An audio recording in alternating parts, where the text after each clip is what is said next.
Yes, I'm still here. Okay, what do you believe and why, sir? Oh, I saw the headline about talking about Jesus is not a God, and that's what caught my attention, which brought me to believe that, and I agree with it, that Jesus is not a God. Jesus is something from God, like another one of his great creations from omnipotent, you know. So that's all I think. So that's what caught my attention at first. And like Jesus himself said, what I can do, all men can do. So, and then someone commented about Jesus, God impregnating Mary. Like, that makes no sense. Like, he made it seem as if God himself itself came down and like put his penis into Mary's vagina and impregnated her that way. Like that's like so simplistic to think like that in that way.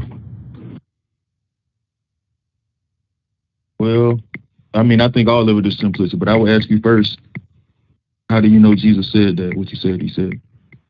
It's in the Bible. It's in the Bible, and it's been quoted many times. I don't know, like, right off the hand the exact scripture and verse, but I'm sure it could be a quick Google search to figure that out. So if it's anything in the Bible that it says Jesus said that's true, you could take that for 100% that Jesus actually said that? From my readings and from the understandings of what I have grown up to know and what I've studied and researched and looked through, I believe that I go off faith, and I believe that's words that were uttered out of his mouth, or else it wouldn't have lasted so long throughout time, some of the things. So if you're working off of faith, then why aren't you a Muslim? You can read the Quran and take that off of faith, but you don't do that. Why not? So I'm a Moorish American. I read the Quran. That's what I do read, and I study a lot, and that's just one of the Bibles. The Bible is one of the books I refer to and read to, and Qurans and all. I like to study and research everything so I can learn and read for myself. So if you think that the Bible is true, didn't Jesus teach in the Bible that he was God? No, I don't recall anything of Jesus saying anything like that. If there was somebody in the live chat help me out, because I can't remember the exact verse, but I believe, if I'm not mistaken, he did say that, or they say he said it in the Bible. I know all I remember anything of that way is him into that text is him saying he's the way, the truth, and the light. More of like he's introducing himself pretty much as like a harbinger almost, maybe. Harbinger, however you want to pronounce it. I never heard him actually state that he was God. I know him saying he was sent from a God as another messenger. Faith for a quick second though, because you said I asked you how you know that Jesus actually said that. You said you go by faith. So is faith the way to know that something is actually true? Because I could take anything off of faith, theoretically, right? To each his own. So that don't mean that it's I've said it, and I've read it throughout my Moorish teachings in my books and my and some of the readings and things like that. And I've seen it with my eyes. That's the only reason why. I got a book. It's called Creating Christ. The link is in the video description too. So on this show, we introduce a different book every day because I'm an atheist. So I try to show people that it's more to learn from just reading the same book over and over, reading the Bible and reading the Quran over and over. You can read different books. So I just like to introduce different books every week. And today's book is Creating Christ. So in that book, it disagrees with you. So you know what I'm saying? I could take this book on faith that Christ was a fictional character created by Roman emperors, just like you take it on faith that he was a creation of God, or I forget how exactly you put it. But we both working on faith. How do I determine at that point which one of us is right? You have to do your own research. You have to be a scientist. In other words, you got to do your own research and look up what you need to look up, and you got to do the digging for yourself. Like you say, anybody can tell you anything. A block of wood can point. You just got to do your own. And like I said, to each his own. Again, what research? How did you become convinced that Jesus actually said the things that are attributed to him in the Bible? Well, I've read it throughout my Moorish books and my my stuff that I looked through, like I've read through the Bible as a kid growing up. I'm 40 years old, and I've been reading and looking through religious books, all kinds. I've read a lot of books. So many I forget to, like the exact. I don't like write it down and take notations of every single thing I read. My hands will probably be gone by now. but I just don't spew something out of my mouth if I don't know. But like, I forget a lot. But the question though, I just want to see like what led you to, because I read a lot of books too, and I came to the opposite conclusion. So I'm trying to figure out what information that I missed or that maybe you missed that led us in these so drastically different directions. If we both doing research to get information, how did you conclude that Jesus was a real person that was created by God, and I concluded that Jesus was a fictional character created by some ancient goat herders? I just, like I said, I refer to my Moorish literature and what I've learned throughout the years of growing and reading. So I can't speak on that too much because I don't really know much about it. All I know pretty much, and I might be wrong, but correct me if I am. The Moors believe that basically the Africans are the indigenous Americans. Is that a belief? Yeah, that's part of it. Yeah, it's all about peace, love, truth, peace, freedom, and justice, and spreading love and studying each and every prophet from Buddha to Confucius to Jesus to Muhammad and all of the above. We believe in everybody learning their own vine and fig tree. So how does that reconcile? Like, how do y'all coincide that with like the slave trade, the Atlanta slave trade? How does it coincide with it? Yeah, if the Africans are indigenous to America, then where did the slaves come from? You saying that they were already Africans here, and they were more Africans brought here through slavery? They're through, yep. The Moorish Americans are descendants of Morocco that are born in America. That's where the American part comes from. Okay, well, so where does the Moorish of the Moor? Where does the religion tie into it? Because I'm not it's Islam. It's pretty much a study under Islam. We study Islamism, so it's like the study of Islam, things of that nature. So the Moors pretty much are collectively Muslim? Muslim. We say Muslim, no. We don't say Muslim. Okay. We say Muslim, M-O-S-L-E-M.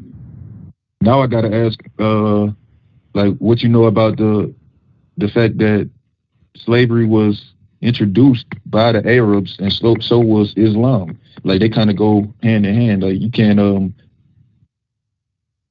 find a point in history of the Africans that they were introduced to a religion where they weren't also in bondage.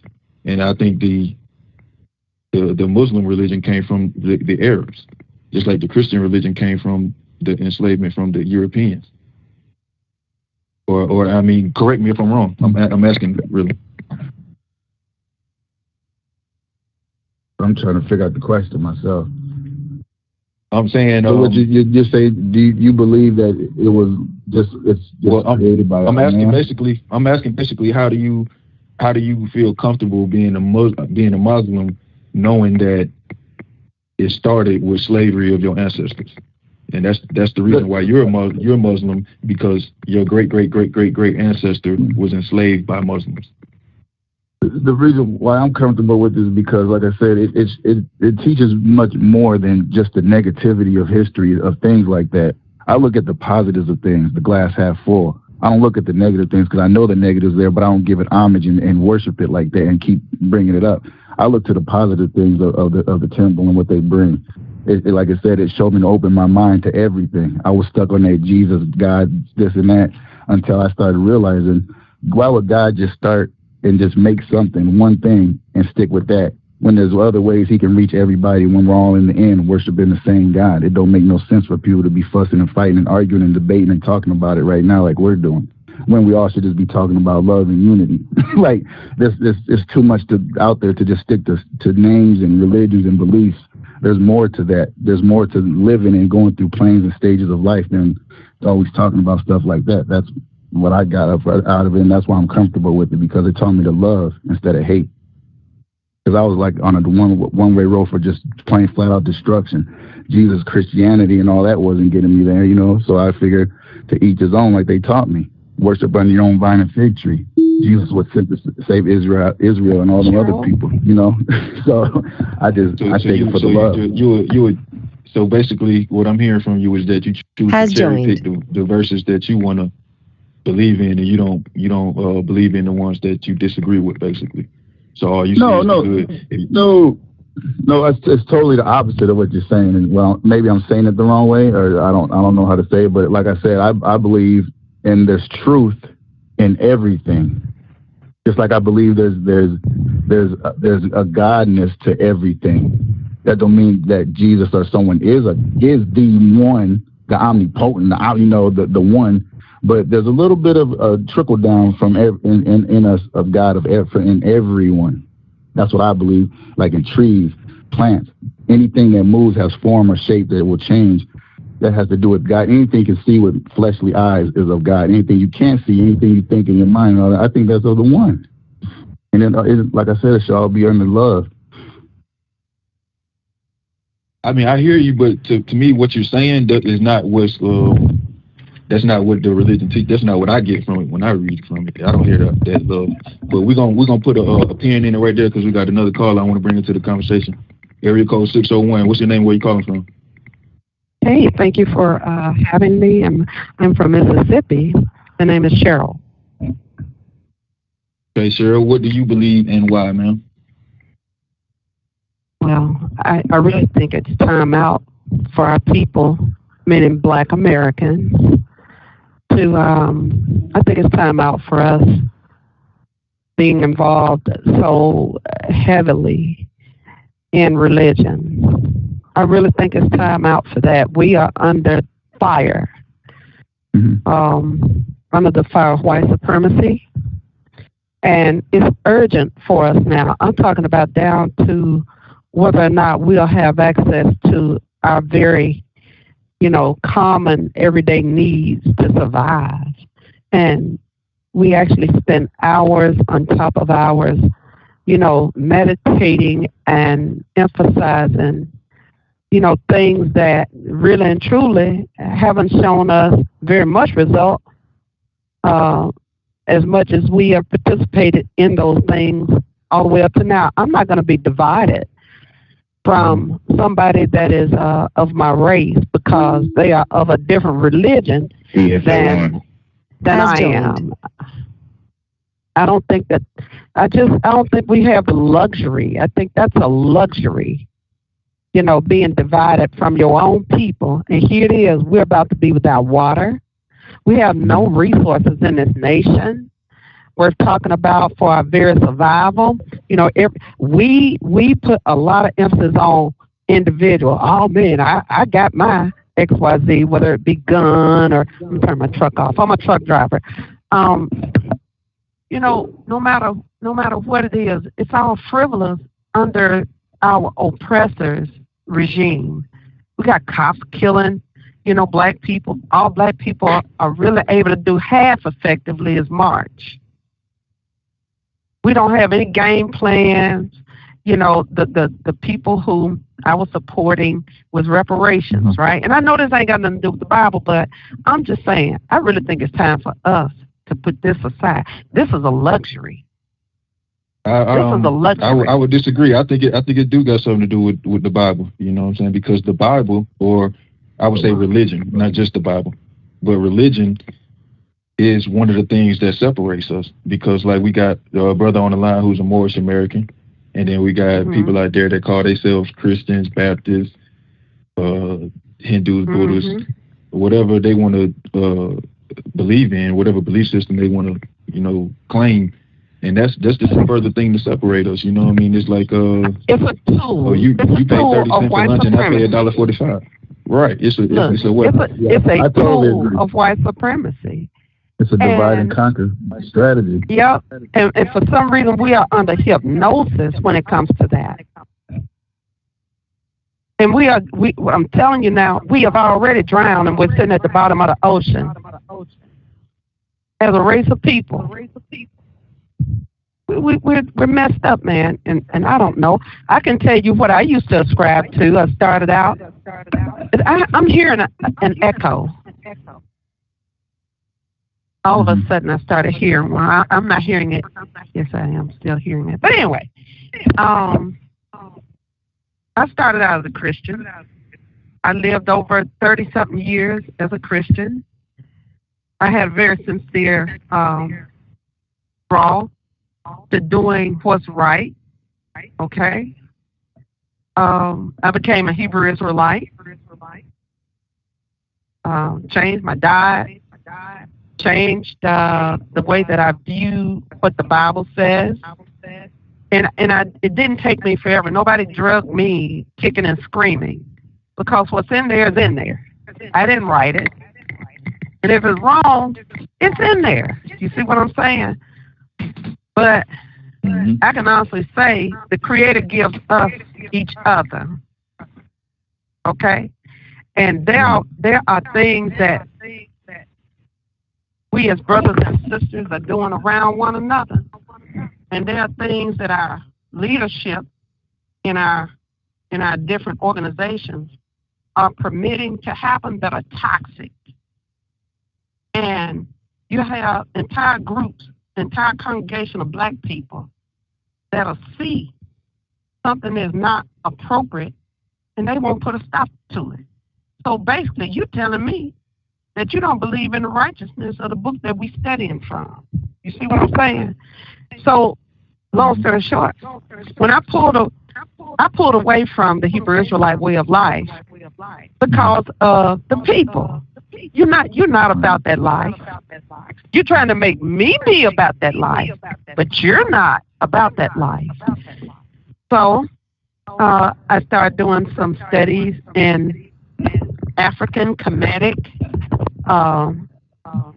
historic culture, and basically that's what I'm about. The things that Dr. Ray Hagan talks about. Those are the things I closer ascribe to. That's where I am now. It makes a lot more sense, especially being a black person. It just makes more sense. If you're gonna choose a belief system, choose one that came from your culture. Everybody else have a religion that's from their culture. Like even what I was saying about the Muslim thing, that's an Arab culture thing. It really is. And then I'm gonna say this too. And that's just what my main point I want everybody to get out of my conversation and my words that I'm saying is that there don't have to be a religion. It don't have to be an Arab. When God created the created man and everything He created, He didn't put hue man on it. There was no color. Hue is the color means color. HUE is hue, and then man in the Bible is man. It ain't hue man.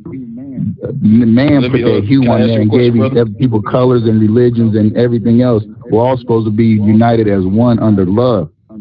And all this religion and everything else does is just brings up debate and separates people. Yes, it does. Which is why I think as an individual. Well, go ahead, man. I think we have to operate as individuals at some point. You know, we gain a certain amount of knowledge. We gain a little bit here. We gain a little bit there, right? And at some point, we have to just put that stuff into action and do not allow ourselves to be divided. Now, this is one thing I wanted to bring up. There's not a whole lot of people that thump that Bible, you know, that know the nation of people that, quote unquote, God gave the assignment to print that Bible. They don't know the nation. Where is God's printing press? Where is God's? Who are the people that God sanctioned to, you know, to use that print press to make the Bible? I apologize for stuttering because the echo is killing me. I'm trying to figure out because I can't hear it, but it happened all of a sudden. But anyway, you know, that's one thing. I don't know if that nation of people, I don't know if that nation of people always hated my people or people that look like me. How do I know? I just cannot put that much stock in a book that man made. They put it on God. I ain't talked to God, and God ain't told me that that's his book. But I'm okay with what's in that book because I do understand, and I will answer to what you were asking the brother. Do I pick and choose what to follow? Yes. Hell yeah. That's exactly what I do. At this point in my life, yeah. I pick and choose what I'm going to and not going to do. Okay, I want to get sense to me. I want to ask. Well, I guess I'll ask both of y'all, but first I want to get the brother Waylon's response. Okay. Because in my personal opinion, I think part of the problem to what Cheryl was alluding to is created by the simple fact that we, as a people or as a species, believe in things that are not true. We're superstitious, and we have these beliefs that are not accurate representations of the universe that we find ourselves in. So I want to ask you, brother, because you stated earlier that God didn't create different people; He just created, people. So my question is, how did you become convinced that humans, or any life form for that matter, were actually created by an intelligent being? Or how did you rule out the possibility that we are the result of billions of years of evolution? I don't believe in evolution. Like I said, I believe. I'm asking you, how did you rule it out? How did you determine that evolution is not true? Because I'm gonna tell you how. Because when I was in high school, I went through my atheist phase. I was cursing God. Something bad happened in my life. I was down on my luck, and I was cursing God, man. And one of my girlfriends, I was writing in I hate to interrupt, but I got to do it because we got listeners. But that's not an atheist. If you was cursing God, that means you was just mad at God, because atheists don't believe. Okay, all right. Thanks for correcting me on that. Okay, well, at the time, that's how I thought. I was feeling, I was young, and so and then I was like, man, there ain't no God. I was saying there ain't no such thing as God. I was telling people that, blah, blah, blah. And then one day a girlfriend of mine, we was in the car, she said, let me see your hand. Open your hand right now. I opened my hand. She said, what's in your hand? I was like, nothing. There ain't nothing in my hand.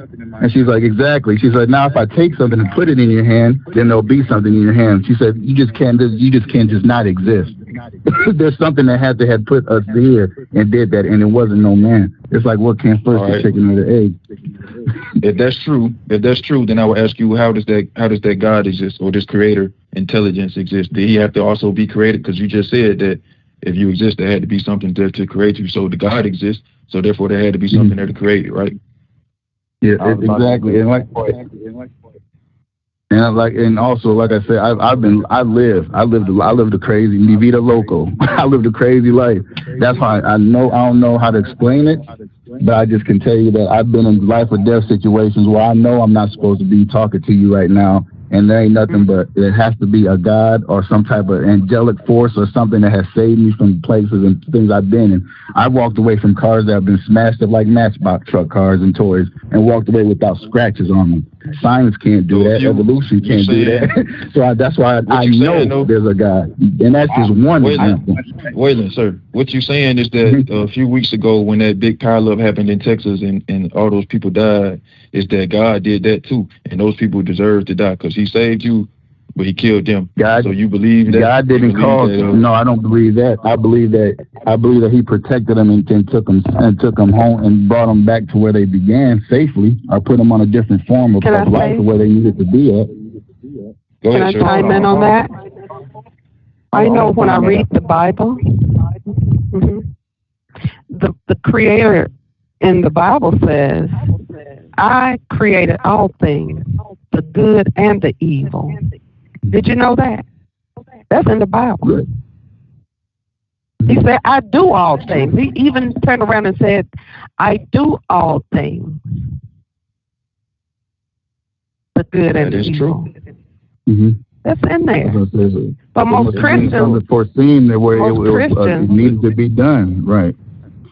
But most Christians always say God is all about love, and then if it's evil, it's the devil. Okay, but the Most High says that He has He has dominion over all things, the good and the evil. But now that's what's in that book.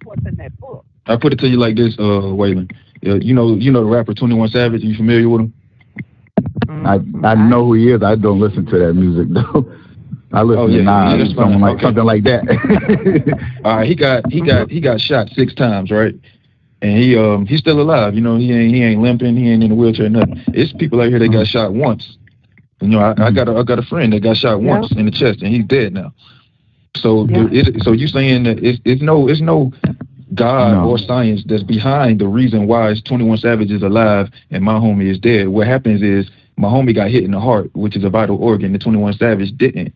You know what I mean? It's almost like luck. It's happenstance. It's just like survival of the most suited. Because I don't agree with the term survival of the fittest because that's kind of confusing. It's survival of the most suited or the better suited. But what I was alluding to earlier. For them, too. It's a simple explanation for everything, bro. It's a simple explanation for life. We make it complicated. This is what I was alluding to earlier. Oh, okay. Because I can say some people it's their time, and some just it ain't. Maybe he lived just to pass that message on to people. so hold on, bro. Let me hold on. Kweli, hold on. Kweli, hold on. I got a question for that specific part. How is it that some people think it's a certain person's time to go because of a specific incident, like what you're presenting, Kweli? Your homie got hit in the heart. We already know you get hit in the heart, the brain, the stomach, especially if the bullet stays in, or you get hit multiple times, you're going to die. But Kweli homie got sent to the other side. I'll just say it like that. But 21 Savage got hit and he didn't die. On top of that, as far as science goes, it depends on the caliber of bullet that each person was hit with. If Kweli homie got hit with a full metal jacket, that's what a lot of people call bald head. You get hit with a full metal jacket, it's gonna make a small hole and make a big hole like your back. If you get hit with a hollow point, it's gonna shatter. As soon as it hits you, it's gonna shatter to smaller pieces like like shrapnel and tear your insides up.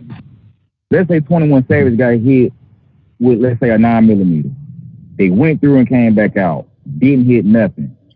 That don't mean it wasn't his time to go. He just didn't get hit with the right stuff. Not saying I want anybody to die or want him to die. He just didn't get hit with a full. He didn't get hit in the correct spot to take him out of here. As far as him getting hit 6 times with not a full metal jacket, but getting hit with a hollow point. Just imagine if 21 Savage got hit with a hollow point.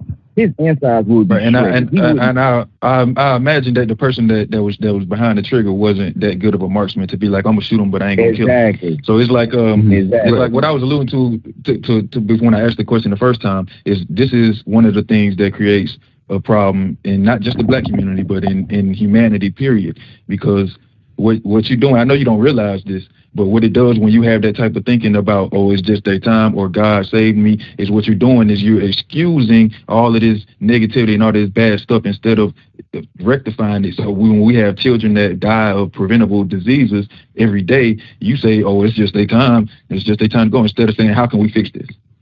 See what I'm saying? Because my thing on top of that is, I'm not meaning to cut nobody off, but I'm just going to say this real quick and be quiet. When you bring that up, Kweli, is the children's time to go. If you're looking at it from a religious standpoint, why did God even have them be put into a shell or the flesh to be here for what we would consider, or what a being like that would consider a microsecond, just to be born and die, or die before even being pushed through the womb? Why not just let that body be made so that you can do whatever, let's just say, God wants you to do? Like, what would be the point in wasting that? So you can tell other people about it. It happens all the time. And I'm not saying I condone it happening, but it happens all the time. So you can learn. That's the point. Yeah, the learn. The learning. Yeah, I'm saying you go through different stages and phases of life so you can learn on these different planes, and you go to the next. You move on. You teach. If you make it, and God, whatever you want to say, you make it. You're supposed to take that experience and teach. If you don't make it, you move to the next level, and you've learned on this level. Now you move to a higher plane, and you teach, and you keep moving and moving. But how can you move to a higher plane of existence when you didn't get a chance to start on this one? Because your mission has already been accomplished. How? What you're saying is that some people's entire existence is only to teach other people a lesson. So when a woman has she goes through 9 months of a pregnancy, and that child dies before it's born, and it's a stillborn child, stillbirth, and it comes out a deceased baby. Okay. So you're telling me that was God's way of teaching somebody a lesson?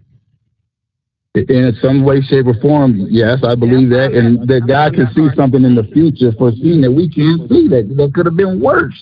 Like, why would you? If it was up to me, I wouldn't even want to have to been on this earth, in this plane. I'd rather have stayed up in the heavens than to come down on this earth.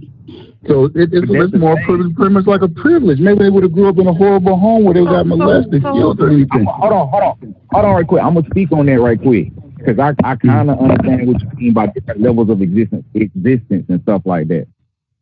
If you were sent here to teach somebody something, but you accomplished your mission by dying before they even got a chance to teach you anything, outside of them learning how, let's just say it was a female that in a male, they didn't care about nothing.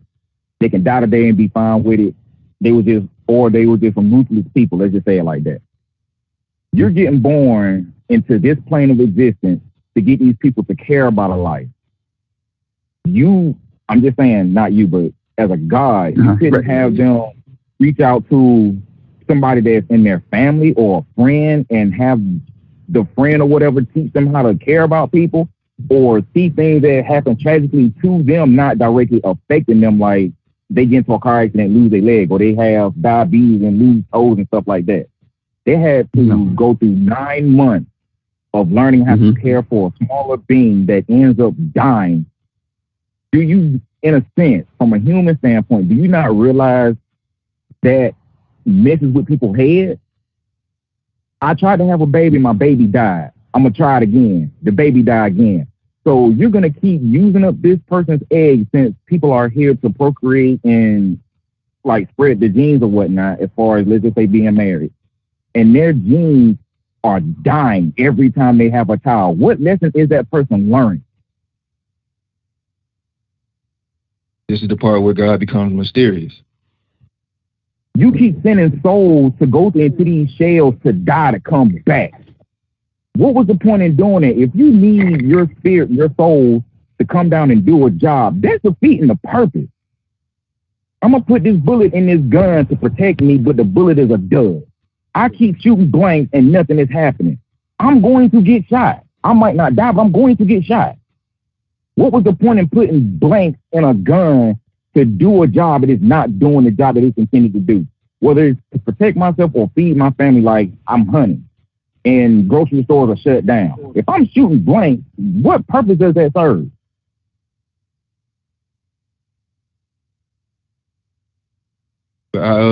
I regret to do it to you, Waylon, but we do got to rewind because you failed to answer a question that I asked you a while back. Okay. You said that that we exist because a creator, if we exist, then the creator must exist to create us. And then I asked you, well, that must be true for the creator as well, because if the creator exists, then there had to be something to create him based off of your logic. So does there a God for God? Does God have a creator?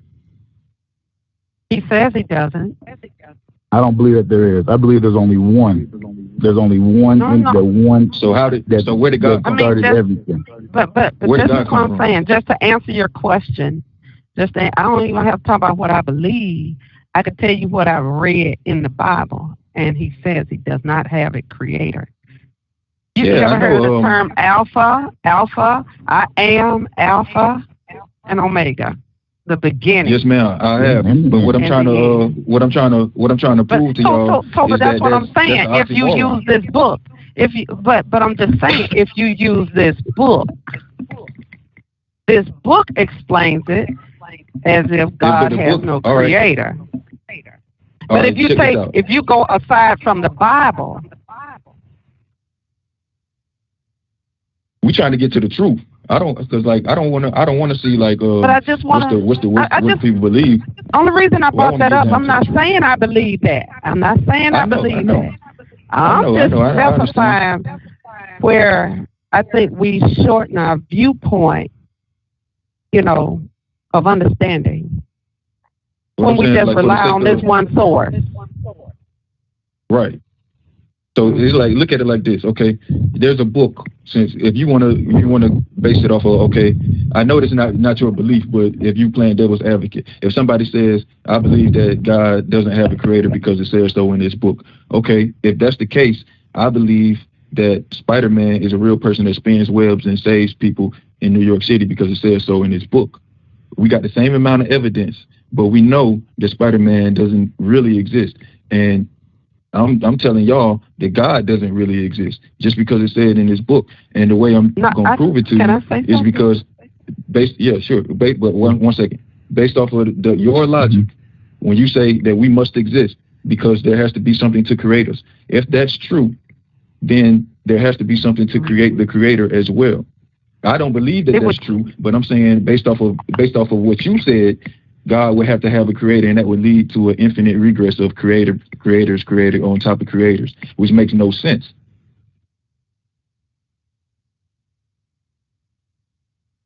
That means it's infinite. Well, you can go ahead. This is why I started my comment the way that I did. We're wasting time. And we're here on this earth together. And we could at least have some mustard greens in the ground or some sweet potatoes in the ground to have something to put in our stomach. We're going to keep on now. I'm going to say that's why I just want to say one thing, too. I want to say love, truth, peace, freedom, and justice. I love everybody. And God bless everybody. And you all have a good, blessed life. I got to get back to my family. So I appreciate everybody's time. And I love the knowledge that I gained from everybody. And it's a beautiful thing. All right. Keep listening, brother. I'm going to be here. Yes, sir. I appreciate you calling in. Yes, sir. Thank you, guys. God bless. Just bless you. Peace. I don't know what that means, but thanks. Like peace. Yeah. That's what concerns me. I got a white man staying in my mouth like he gonna jump over in my throat right now. These people done got bones, and we sitting up here worried about what the Bible's saying. We're here. So what? I really don't care how I got here.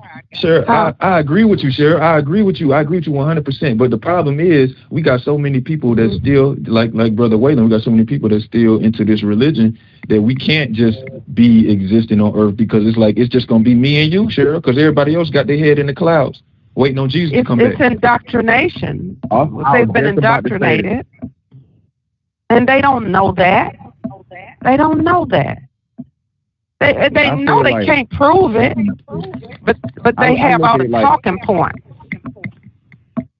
My bad. I wasn't meaning to cut you off. I was trying to catch you when you caught a call or whatnot. But y'all two making a very valid point because, like you said, the dude's staring all in your mouth and they get emboldened. The thing about it is they have been emboldened through just a section of what's going on through religion. Religion tells you that you were supposed to be seen as a slave or whatnot, and it's okay for it to happen. You can beat your slave right before they die, and if they die, then you get in trouble. I'm paraphrasing because I know I'm going to literally get it wrong if I try to remember it word for word, but treat your masters as if you would treat Jesus or God as himself. You know what I'm saying? So when you beat this into some people and you have the people that's doing the beating that keep following it, of course they're going to feel like that. And then you have a system built out of that mold that everybody that's darker than you or that's in this religion or that's from this country or whatever the case may be is not better than you. Of course you're going to feel like that. And then the part that you're getting at that makes a lot of sense too is that why are we sitting up here arguing and feeling the way that we feel or whatever about religion? Why are we not technically fighting back, like shooting bullets and actually throwing hands, but why are we not fighting back? it's exactly what Kweli said. They're waiting on Jesus to come back. And the part that bothers me about that is he wasn't like Ray Hagan said, he wasn't talking to us in the future.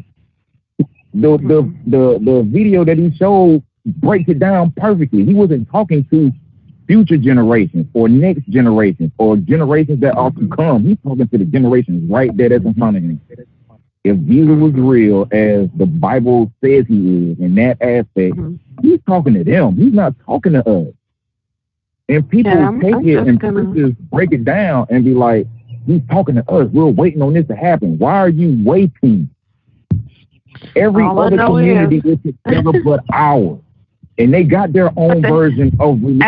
Actually, the confusion comes in where we do see them, celebrating or uplift in the name of religion, whatever it is. You see what I'm saying? We see them doing that, but we also see them with all their needs met too. See, exactly. They are in a shape. That's what the old folks say. They are in a shape where they can do that. We ain't. We are so delusional.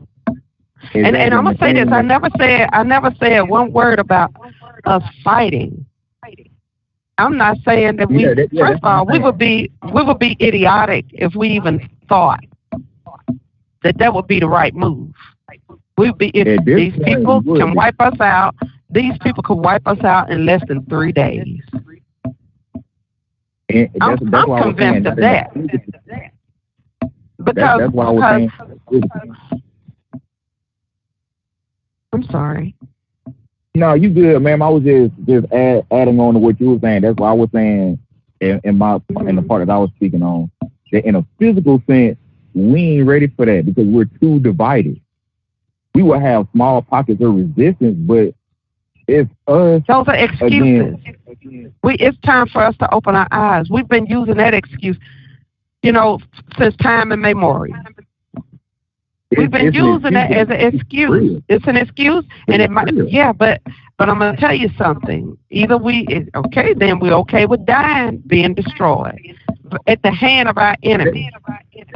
And that's why I was saying it's going to be pockets of resistance. It's going to be pockets in Georgia, pockets in Alabama, pockets in New York. We need pockets of preparation for survival, though.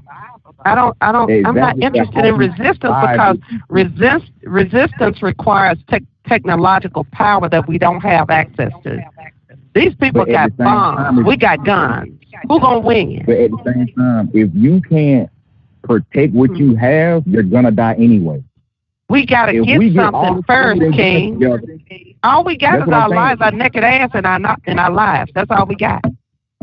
That's all we got. If we can't protect what we do get, yes, they're going to win. But the whole part of resistance is having a way to protect it.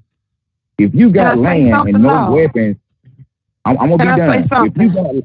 I'm going to be done. If you got land and no way to protect it, do you think it's not going to get taken from people who got weapons that can do it? Okay, if you can protect it, you can hold on to the land. There is no protection for us. We have waited too long for the word protection. We need to be in survival mode. I don't see any protection for us. Maybe I don't know what I'm talking about, but I'm trying to get you. I think we fantasize that it's something we can do. See, we'll just get us a couple of guns and about 300-400 people.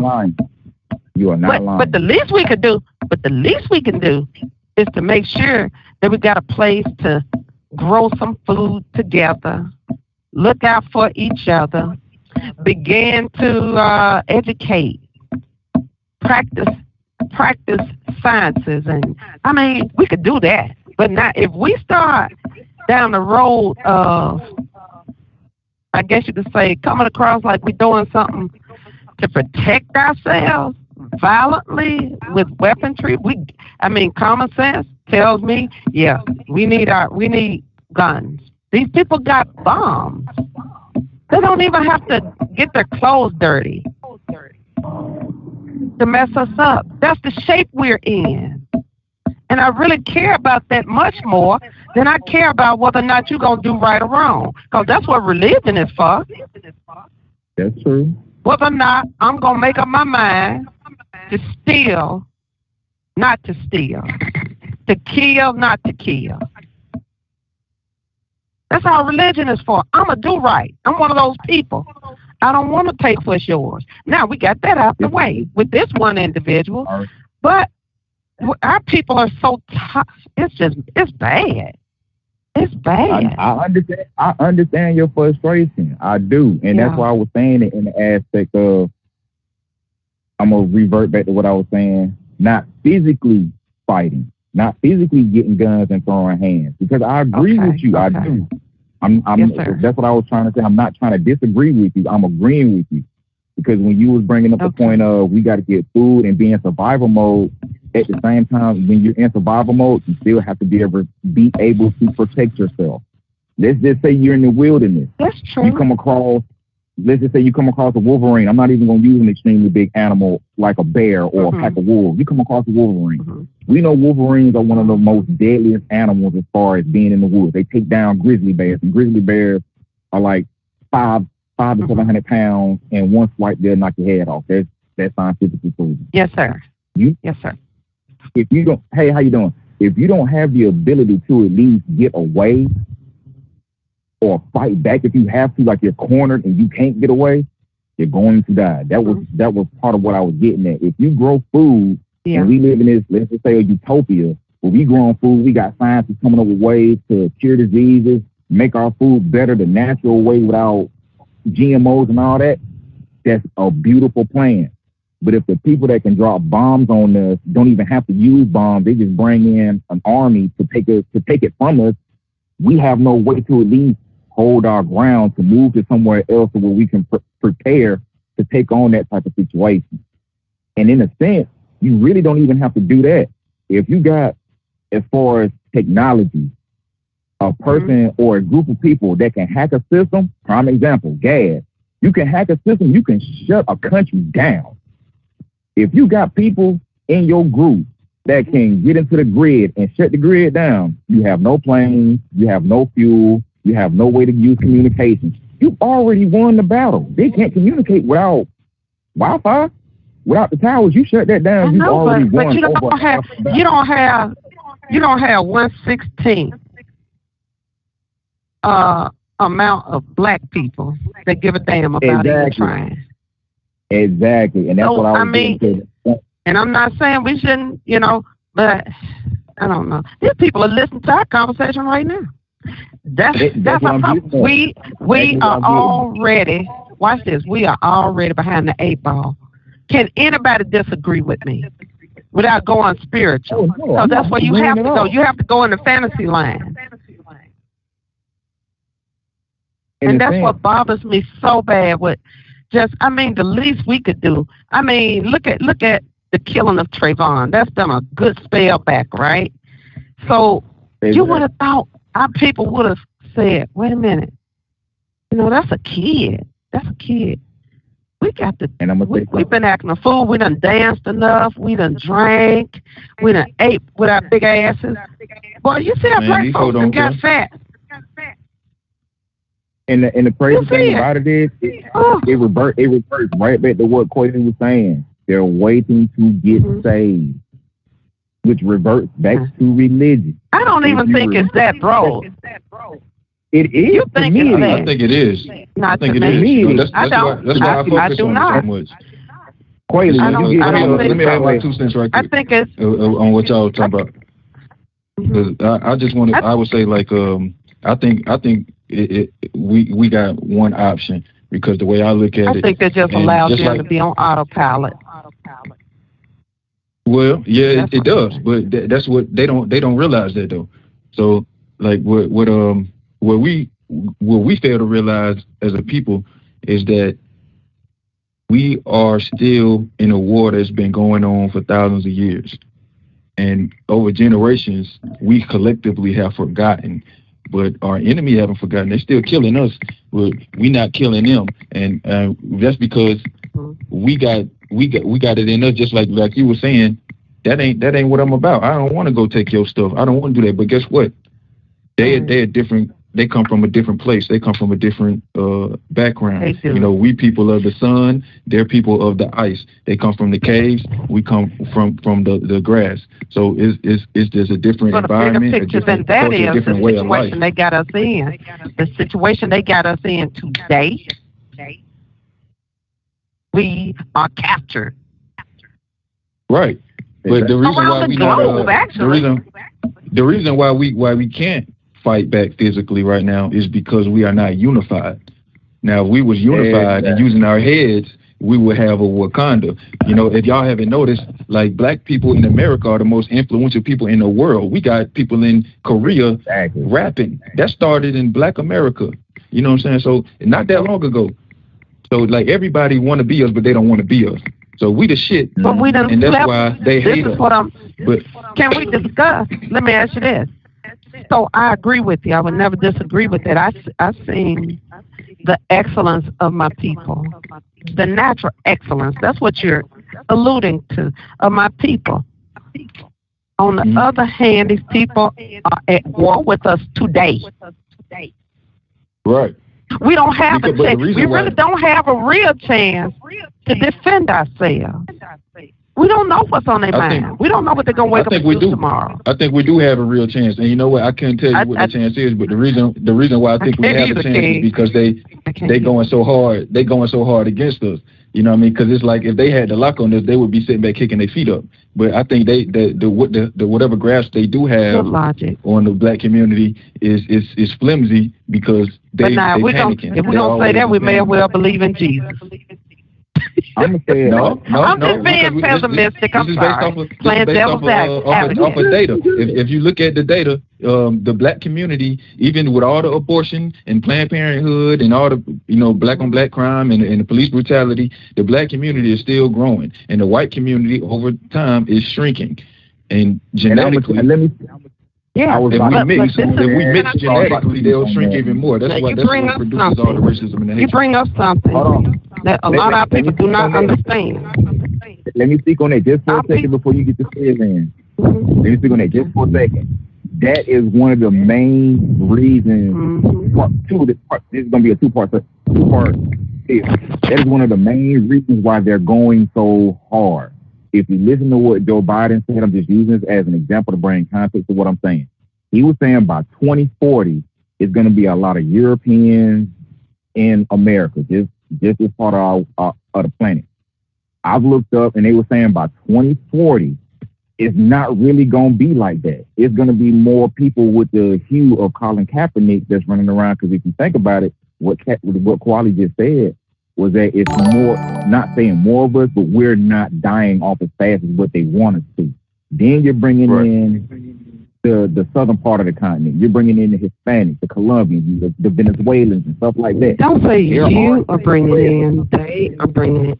They are bringing people in. I'm just using the word you. I'm not specifically saying anybody on the line or in the chat. I'm just specifically using that word, referring to them.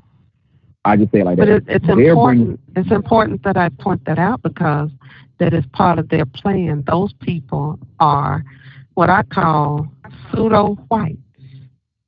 Exactly. They know what they're doing. They know what they're doing. And they're genetically wiping themselves out at the same time, and they're not even really being considerate. They don't care that those people. They don't care that those people are the ones wiping their numbers out, King. That's what I'm saying. Those people are. Those people are they're complicit. I'm sorry. They're complicit with white supremacy. They are not against. Just like you got some black people that are complicit with white supremacy, like our politicians, like our clergy. Exactly, because they think they're on the winning side. I'd rather be with the side that's winning than be that's losing. No, they allow themselves to be tools to white supremacy. And as some of the people I listen to in the black media, such as yourself, the black media teaches that when white supremacy is finished with their tools, they break them. So I was just about to say that you sound like you listen to Professor Black Truth and The Business. I cringe, but yes, I listen because he has a lot of valuable information. Yes. Yes, he does. And I support him as well. And that's exactly where I get a lot of my points from, and I appreciate you for supporting him. Yeah. Not just viewing but any other way. And I'm gonna make sure I support you as well, too, my king.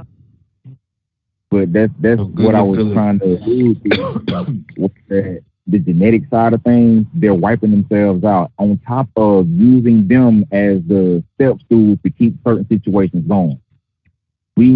A lot of us don't see that, don't realize that, and don't want to acknowledge it.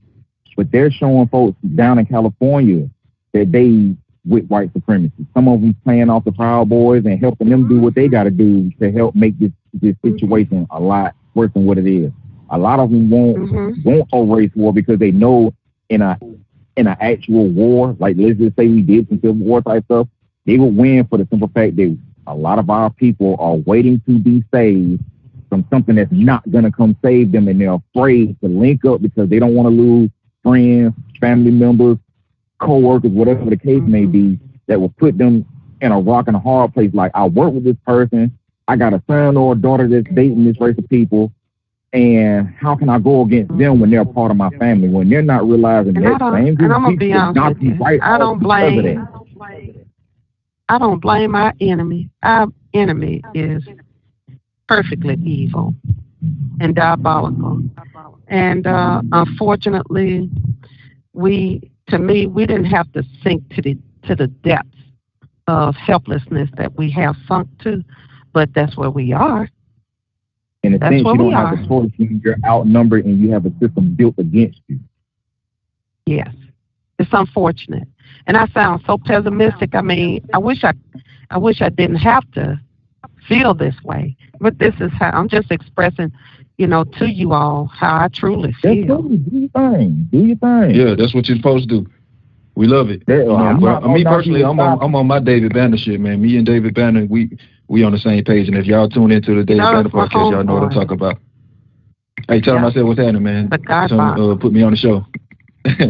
Yeah, David Banner. I like David Banner. Even when he started realizing what was going on after he dropped his second album, like his whole change threw me off because I was used to listening to him the way he came out with his first two albums. But when he started speaking on enlightenment, the way that he's doing it, I still rock with him. Maybe not as tough as I should, but I still rock with him because I appreciate what he's saying. You all are bringing up enlightened people.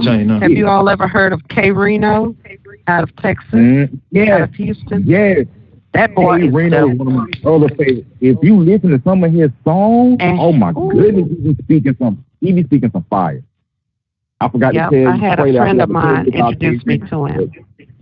K. Reno is nice. If you ever get a chance to talk to him, tell him I said, hey, because I like that dude. Like, he done spoke on so much stuff that mainstream rappers are not talking about. You might get a J. Cole that'll spit something like that. You might get a Kendrick Lamar that speaks something like that. But the majority of the folks that's mainstream, they're not speaking on stuff like that because if they do, they already know what's going to happen to them. They're going to get yanked. I don't mean in a deathly type way. They just going to get defanged and pulled to the side. And you ain't going to never hear from them again until like 10, 15 years later. They working at somebody else's business or something like that. And that's not a knock to them. You just had your time and that was it. Yeah.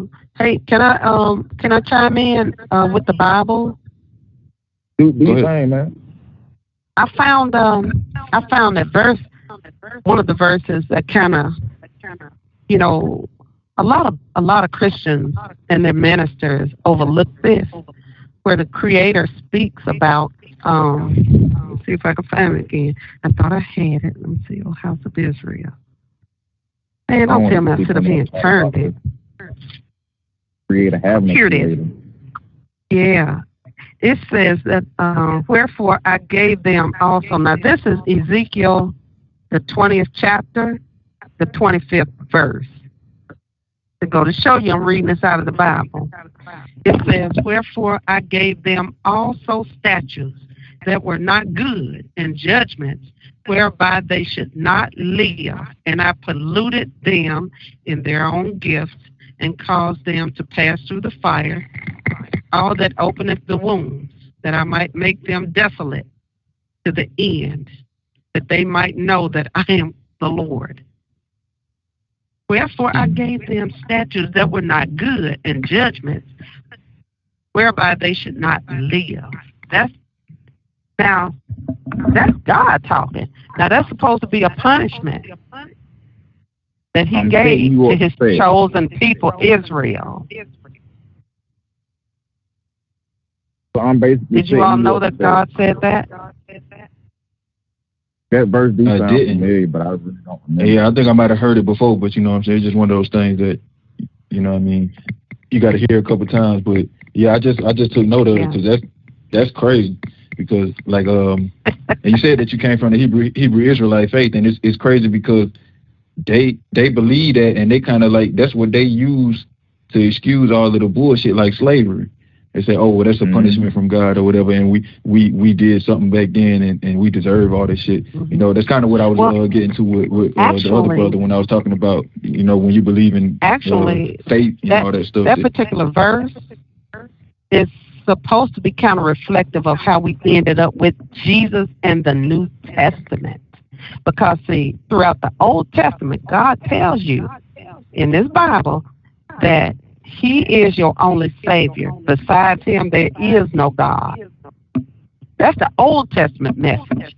But when you read this right here, it says that God is going to allow you to have statutes that are not good. So you see what I'm saying? And the Hebrew Israelite teaches that the New Testament is the prophecy coming forth of that scripture that I just read to you. That's how we ended up with the New Testament. So let me get this straight. Yeah. All this talk that's been going down pertaining to the Bible about Jesus being the Son of God, Jesus being sacrificed to erase sins and things of that nature.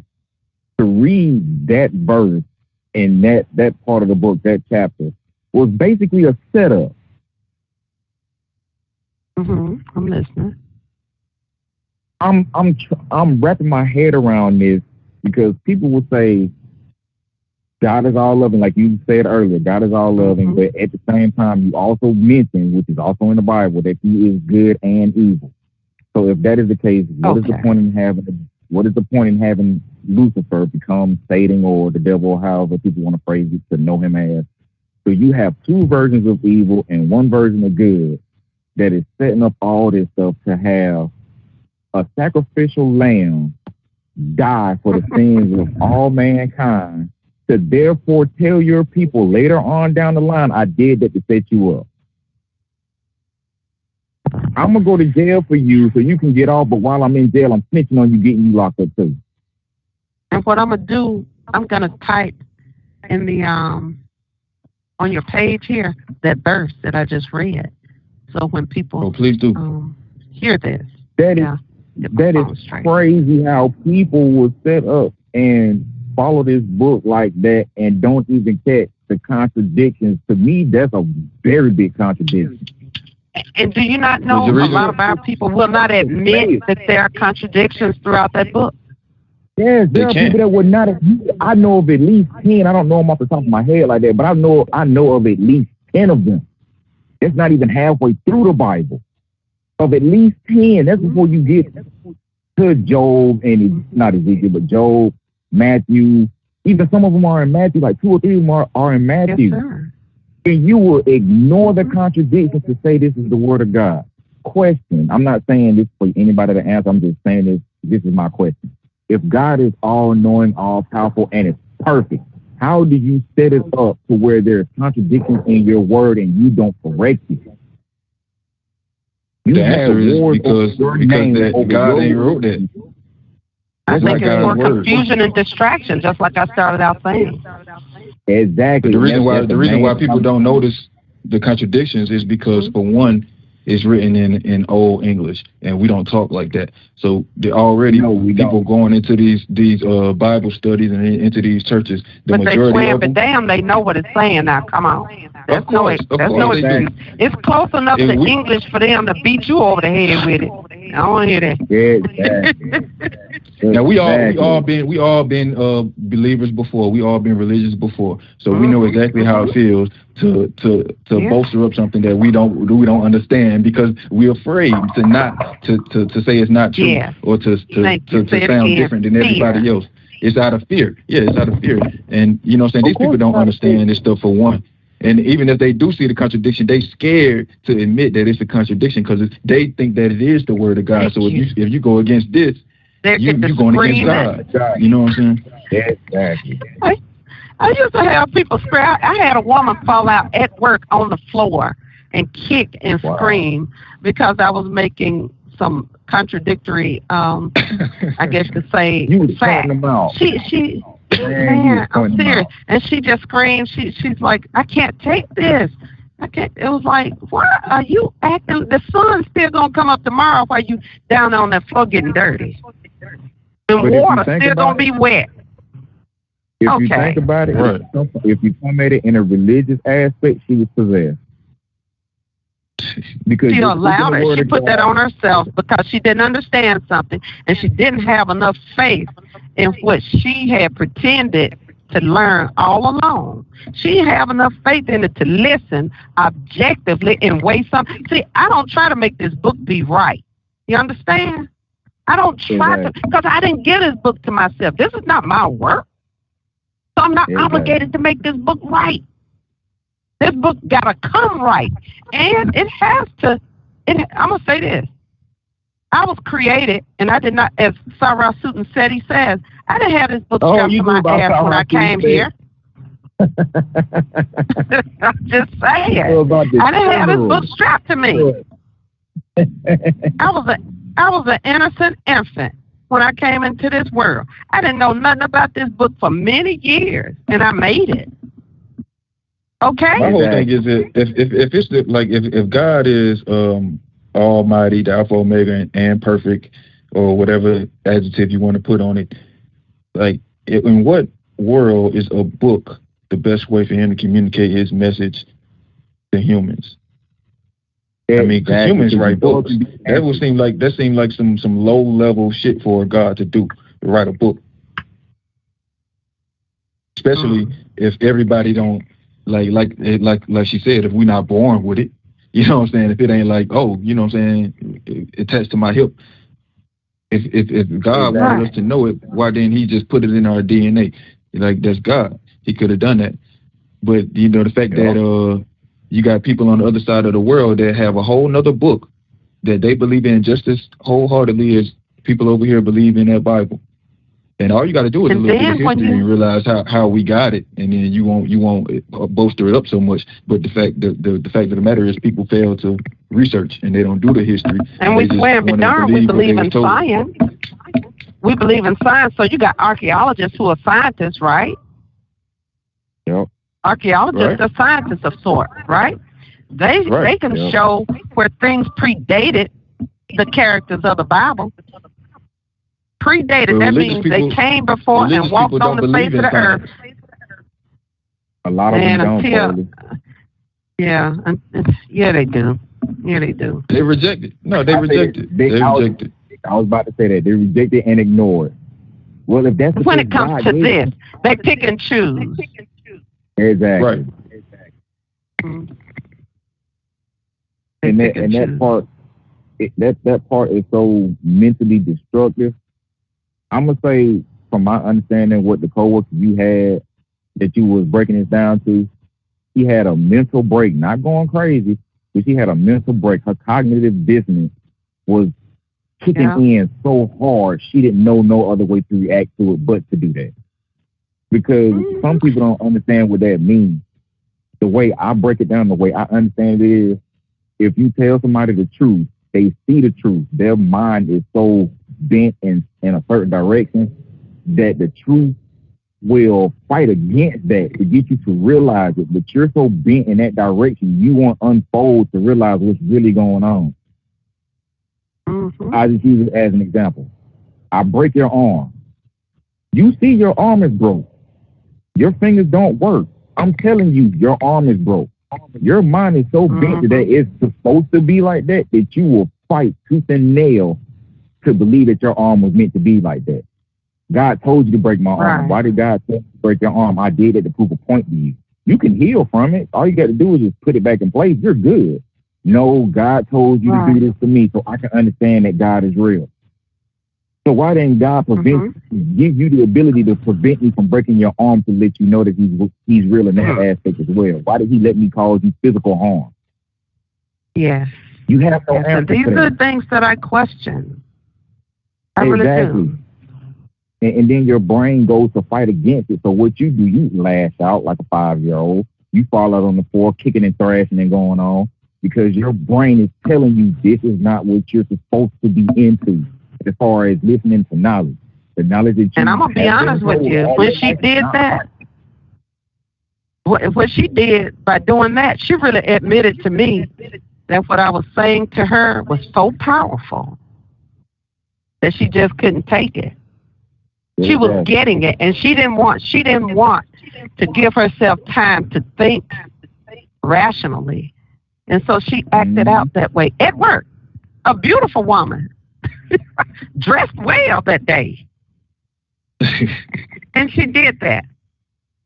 She did that. I'll never forget it. And I'm like, this little simple information that I'm sharing with this woman made her act like this. I mean, she just clowns. Why?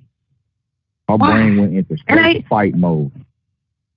Yeah. Not to physically fight you, but it went to fight mode. Like, I can't accept this reality. I can't accept what you're telling me. This is not right. And her brain subconsciously is telling her, this is the truth. This is what you need to hear.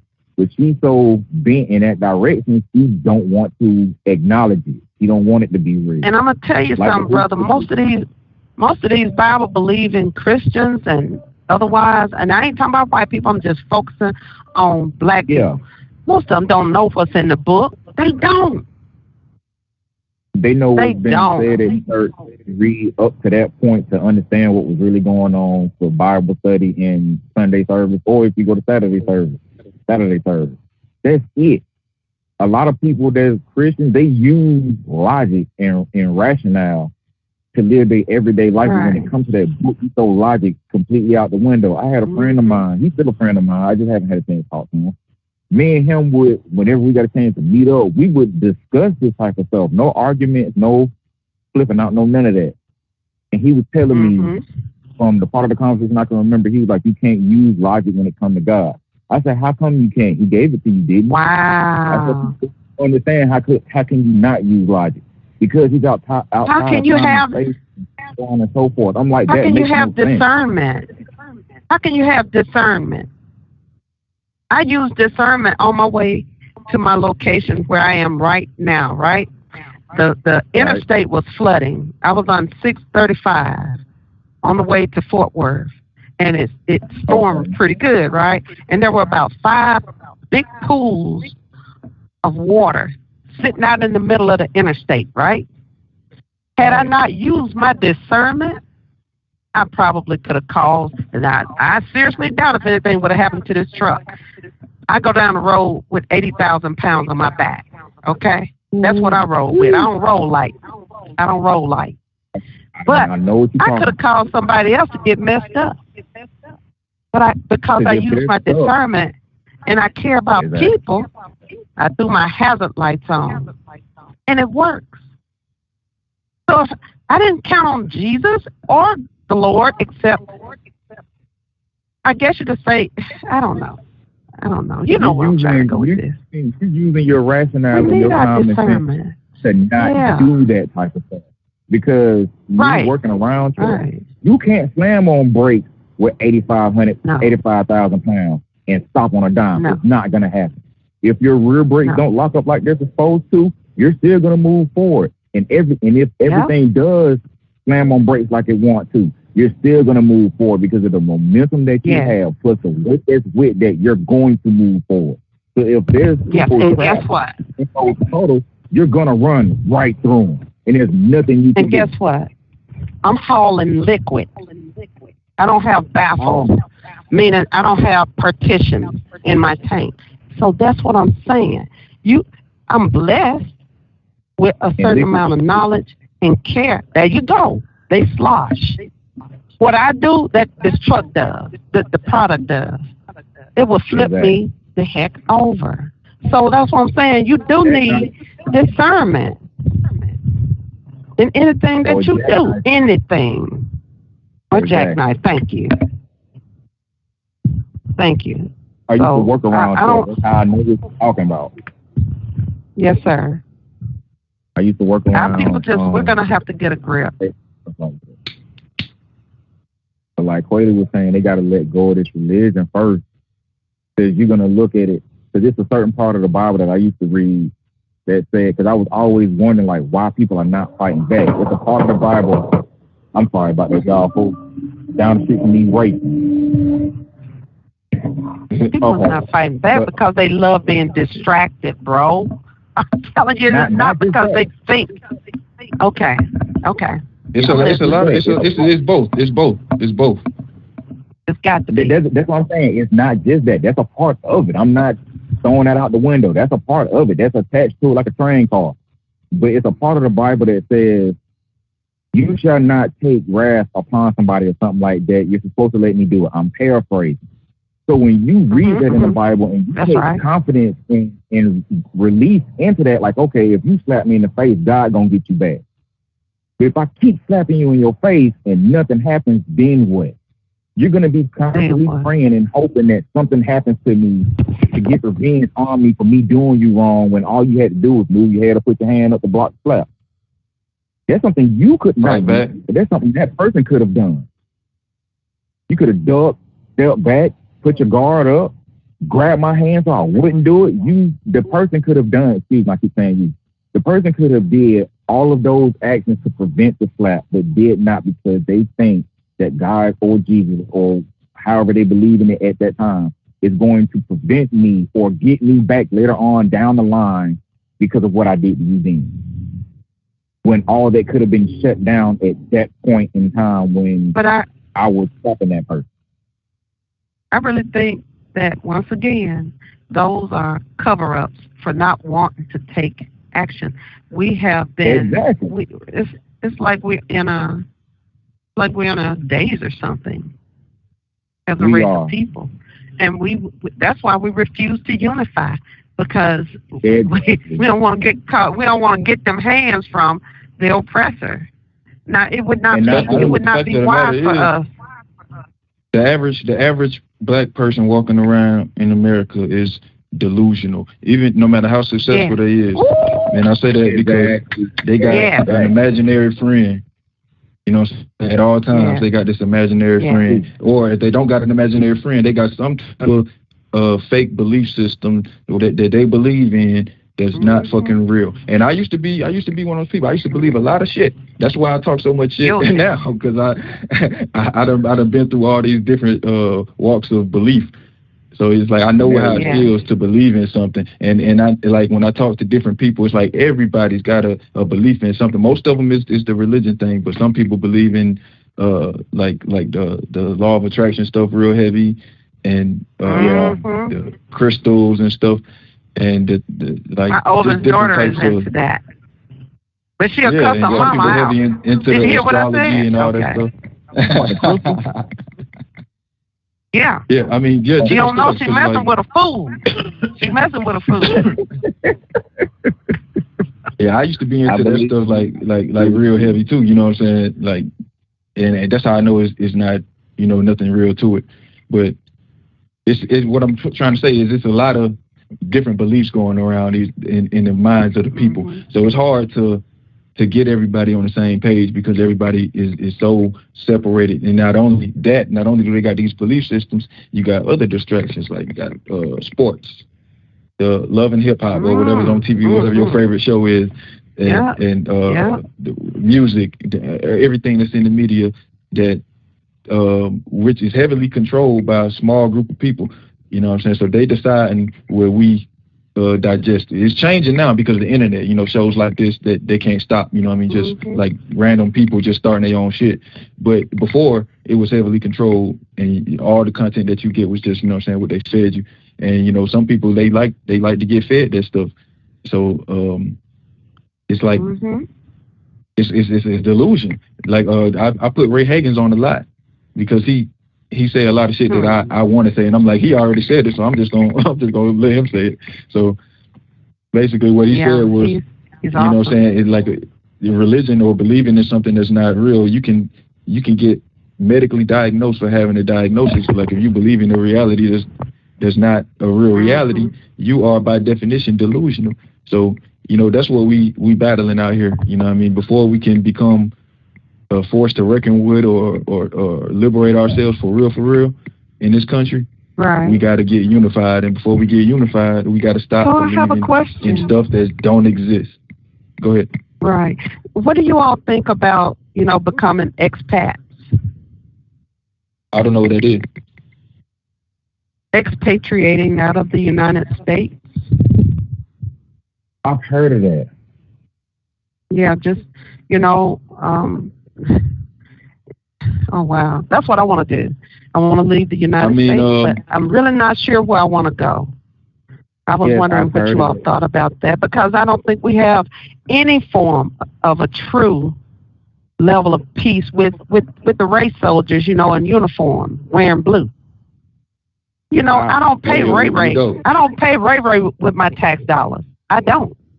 But I pay the police with my tax dollars, hard earned. I here driving in bad weather, messing around with these crazy people. The job that you hold, you know, they take your taxes before you see them. And these municipalities, these attorneys, these judges, they are permitting in our public officials in politics, they are permitting black people to be put under attack in this country.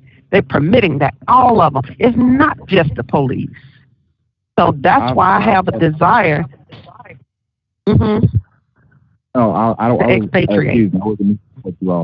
was thinking about that too. I've seen a couple people on YouTube that said they went back to Africa and stuff like that. It's okay over there, depending on where they're at. And I've also thought about it in this aspect as well, in two ways. One, if my people were already here, why should I leave my land for them? Two, if my people were brought from Africa over here, my ancestors, which blood runs through me, were put through so much to help make this country what it is. Why should I leave? Why should I give up what is my natural born right? I look at the example of the Jews in Poland. I look at the example of the Jews with the Holocaust. You know, that miniature or that much smaller period of time of a Holocaust that happened to the Jews compared to the Holocaust that's still happening to us that we don't want to recognize. And the thing about it is they will remind people, remember the Holocaust, remember this, remember that happened to their specific. But they want us to forget ours. Exactly. They don't even want to mention it. If you bring it up, why you got to remember the past? If another person tells me that, I'm like, why do you got to keep representing or bringing up the Holocaust? It happened to them. They got paid. They're okay. As a matter of fact, on top of that, the United States is still helping them. So don't tell me. With our tax dollars. Exactly. If anybody tells me, oh, you shouldn't feel that way about the Jews or whatnot, why should I not? The money that I work hard for, almost die for, from being in whatever occupation that I'm in, is going over there to help a group of people do something to another group of people. Why should I care? Not saying I don't care about what's happening to the people that is going through, but why should I care about a country that is deliberately showing me that they don't care? Why should I continue to help you? If anything, they have played a major role in destroying us with entertainment on purpose. The Jews have, along with white supremacy, which they are part. They're part of that too. But the reason I brought them up is because of, you know, at one point before their Holocaust, you see, they had signs that they were not, they were in danger. We got signs that we are in danger. That's why I'm asking about expatriation. That's the reason I brought it up. I agree with you on that. the DSA one. I had never heard of the term expat before, but I had to look into it. But I'm not opposed to it. But I would say I just don't know like where we gonna go, or like if we got the resources to really, you know what I'm saying, like do that. But I feel like I don't really want to discuss my views on the airwaves, but I would just say I take the same viewpoint that David Banner take. Right. Yes. Yes. And if you don't mind, could you say? Oh, never mind. Don't even worry about it. But I you got to Google it or something. Yeah, that's what I'm saying. That's what I'm saying. That's why I said never mind. But I feel all of y'all on what y'all are saying as far as getting up out of here and doing that. Because the thing about it is, let's just say hypothetically, let's just say semi-perfect world, every black person, millionaire, everything leaves the United States. The United States will fall.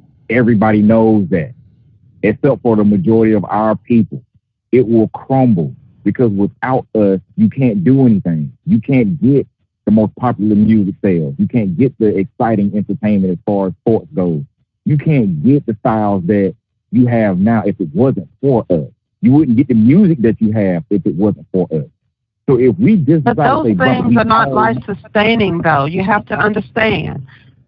It's a difference between the things that are life-sustaining and the things that are not life-sustaining. Fashion. Okay, what do you mean? You don't need it. You can survive in the world without fashion. Right. Okay, I see what you're saying now. Okay. So this is the only reason I'm going to respectfully disagree with that comment is because some of our historians over the years, like Dr. John Henrik Clarke, speaks about he speaks about white supremacy no longer needing us. They worked towards that. They got everything. They've already squeezed the rag dry. We're the rag. Now they're hanging us out to dry. They don't need us. And they have, and that's what I was telling you about the other races. The other races only, they are profiting off of our forefathers and our continuous sacrifice and hard work to this country. They did not build this country. That's facts. That's why I say I take the approach that I take. You know what I'm saying? And when y'all start listening to David Banner, y'all know what I'm talking about. But yeah, I want to get y'all final remarks in. We're gonna close out in about 5 minutes. All right, no problem. You can go first, ma'am, if you want to. If not, I can go.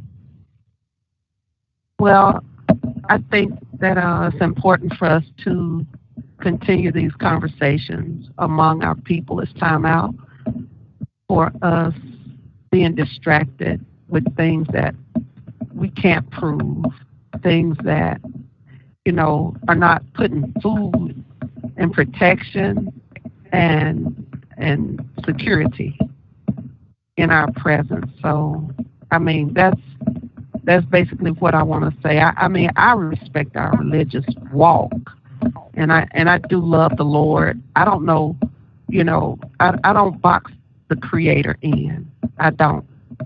I just know that He is, and it's okay with me. I just think that we've been distracted because you got man telling us what the Creator thinks and what He believes in and what He expects out of us. And I think we're in folly. We're conducting ourselves with a bunch of folly, being distracted by that when our very lives are in jeopardy. So thank you so much for having this dialogue. I appreciate you all. Y'all have a good evening. You too, man. Thank you for calling in. We really, really appreciate it. I enjoyed it. Thank you. Good, man. Hey, DSA, what you want to say before we get out of here? Yeah, I'm going to try not to be too long. Because he spoke a lot of truth. He didn't say anything that was out of the ordinary. It's going to take a lot of work for us to get right. It's going to take a lot of work and build for us to let go of this train of thought that we have been put into to believe that we're supposed to wait on something to save us when we actually have the ability to do it ourselves, even if it's not physically, like I said before, without the physical fighting. We have the ability to put a hurt on anybody, regardless of who it is, as far as financially, socially, whatever. And I'm trying to make it quick. And on top of that, once we come together, regardless if it's in this time frame or 30, 40 years from now, we'll be able to do some extremely magnificent things. That's all I got, because I don't want to hold up too much more of the time and everything like that. But everybody in the chat, y'all be easy. Kweli, you be easy, man. Everything be straight with you. And everybody just have a good night and the rest of y'all week. For sure, man. And as always, brother, I appreciate you calling in, man. And I want to remind everybody listening to check the description for links to our other podcasts. And we also put this out as a audio podcast. If you got the smart speaker, you can just say, Alexa, play Atheist Church Live, and they'll play us. So we're gonna play the rest of the Ray Hagen sermon. So don't go nowhere. We're gonna finish out the sermon for y'all, because we cut it out halfway in, because I wanted to talk to Brother Waylon. I appreciate you for calling in too. And everybody that called in, y'all welcome to call back in anytime. This is an open line for anybody that's listening to. Y'all can call in too. Y'all ain't gotta just listen. Y'all can call in and be a part of the show anytime y'all want to. But I'm gonna shut up, man, and I'm gonna let Ray Hagen finish teaching what he was teaching. He shall come in my name. Go ahead. Saying, I am Christ. Now here's what preachers do today. You know the Bible said the folk gonna come along claiming to be Christ. Look at somebody next to you and say, that is not what that says.